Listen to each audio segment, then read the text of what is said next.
Someone said that they were in a situation where their husband would not let them tithe. He didn't believe in it, but the wife did, and she wanted to tithe.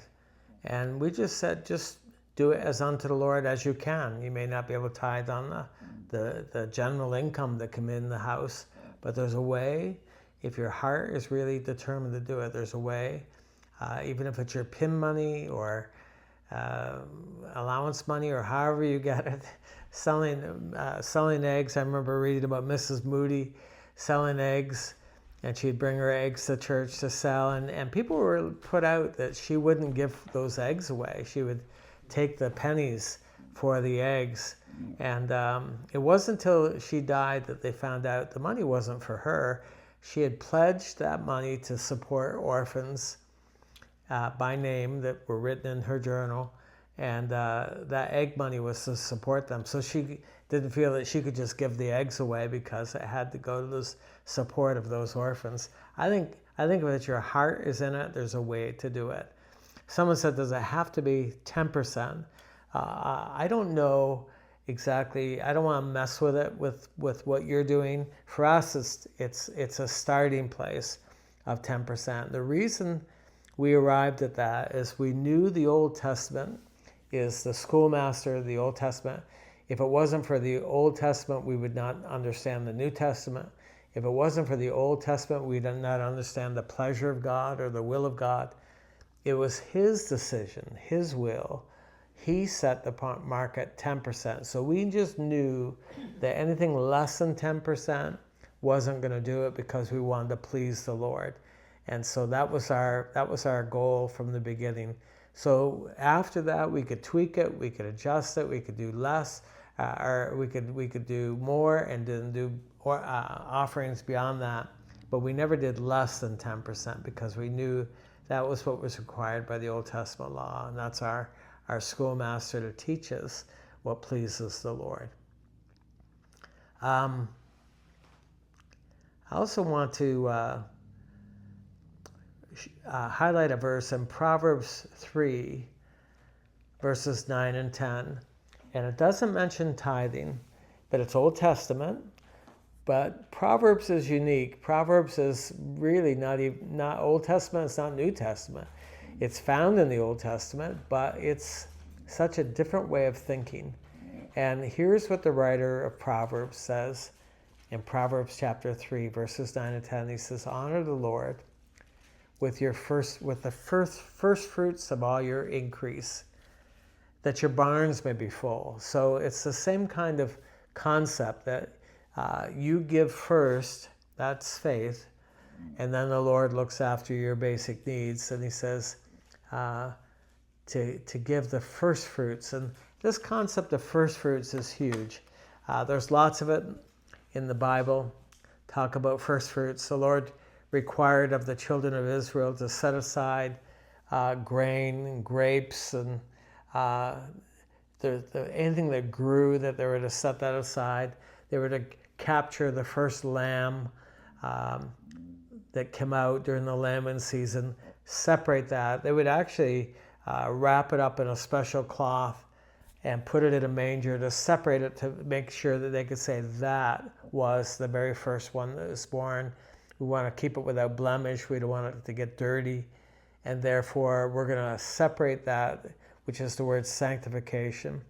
And they would separate that lamb unto the Lord for their sins. And that's what it was for. So the tithe came back to them in the form of forgiveness. But they wanted to make sure it was specific, the very first one. And this whole idea of honoring the Lord with the first fruits, as it says in Proverbs chapter 3, I think that's the heart of the matter. We want to honor the Lord. We want him to be honored. And what we do with anything first, even the first day of the week, and what we do to honor him the first day of the week, what we do with the first part of the day, all of that, anything that's first really honors the Lord. And so he said, do it, and I'll respond to it. And your barns will be overflowing, your vats will be overflowing. I think it's a powerful concept. It's sowing and reaping. It's giving and receiving. It's honoring the Lord with what He's given us, and so we give it back to Him. And I think it's the right way to live. One of the things that I read in Deuteronomy, chapter 14, verse 23, it says, I want you to tithe because I want you to know the fear of the Lord. And the fear of the Lord is essentially, my understanding of the fear of the Lord, is essentially an awareness that God is looking and listening, what you want. You won't get off into sexual sin and becoming a drunkard and lazy and other things if you know the Lord is looking and listening, and there's consequences for everything you do. The more you're aware of those consequences, that produces a healthy fear of the Lord.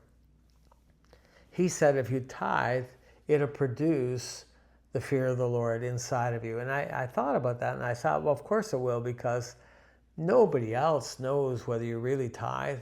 Nobody knows whether it's 9% or 11% or 10%. Nobody really knows that. And the way the children of Israel were to do it is they were to separate or lay aside, sanctify the tithe, and then take it up to Jerusalem and give it. If there was too much to carry, they could turn it into cash and give the cash. But the only one who really knew whether that was an actual tithe was the Lord. I think if you do tithe and you do it from the heart, that fear of the Lord will spill over in your morality. It'll spill over in your integrity. You'll end up doing jobs differently because no one's looking, but the Lord is looking. So therefore, you become so much more hireable because you fear God. We call that integrity. The Amish, you often will see billboards that says Amish built. It's a selling feature that people know that if you buy something that's Amish built, that it's not hollow, it's not rotten on the inside, that they have this kind of integrity about the work of their hands, that they want to do it in an honorable way. And so if you buy something from them, you know that it's going to be quality. And of course there are Amish who maybe don't do that, but that's what they're respected for. And I think that's what Christians should be respected for. Well, in the end, the only person who really knows whether we do any of this or not is the Lord. And if you give for your Father's eyes, as Jesus taught us, He said, give, don't blow a trumpet, don't tell people. Give in secret, because your Father in secret sees it in secret, and He will reward you openly. I think that's the most powerful way to live. I wish that for all of our people. I wish parents would teach that to their children, that what they do in secret matters, that God is looking. It'll keep them out of sin. It'll cause them to live honorable lives. This whole thing of tithing is an integral part of that. Maybe that's where it starts. But Moses wrote in Deuteronomy 14:23, I want you to tithe because I want to produce in you the fear of the Lord.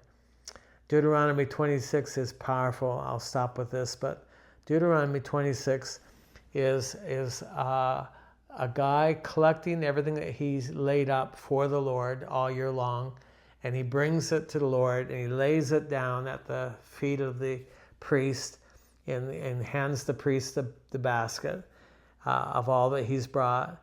And then he said, my dad was a Syrian, and we didn't know God, and we wandered, and we ended up down in Egypt, and we ended up in bondage, and we were in a furnace down there, and the Lord delivered us. He brought us out. He gave us this land. And out of this land, it's produced this. I'm so grateful. I want to honor the Lord by giving Him 10%. And He says, I haven't eaten any of it for myself.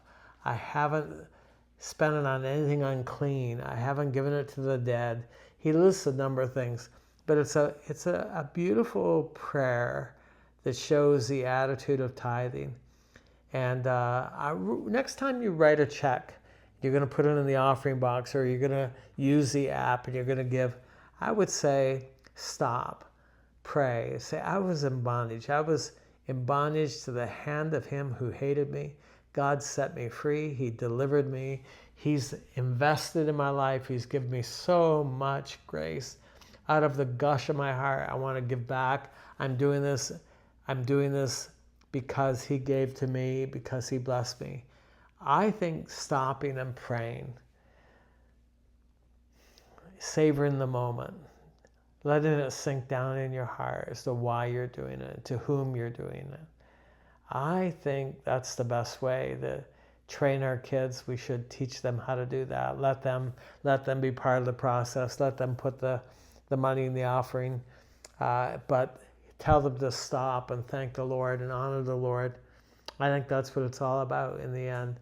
So there's lots of different ways to teach this concept of tithing without putting people back under a curse, without telling them that if they don't do it, God's going to be against them. I don't think that's the resort we need to go to for most of the people in our churches.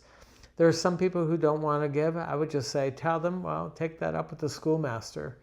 Maybe you should give as the law requires until you get it down in your heart. But if you're still doing that years later and your check is still 5301 and you can't round it off, I think there's something you need to grow in. You need to grow in an attitude of grace that's missing. So I think we should teach tithing. I think we should do it maybe on an annual basis in a way that inspires people, in a way that honors the Lord. And so these are some ideas I think are worth exploring in this area of tithing.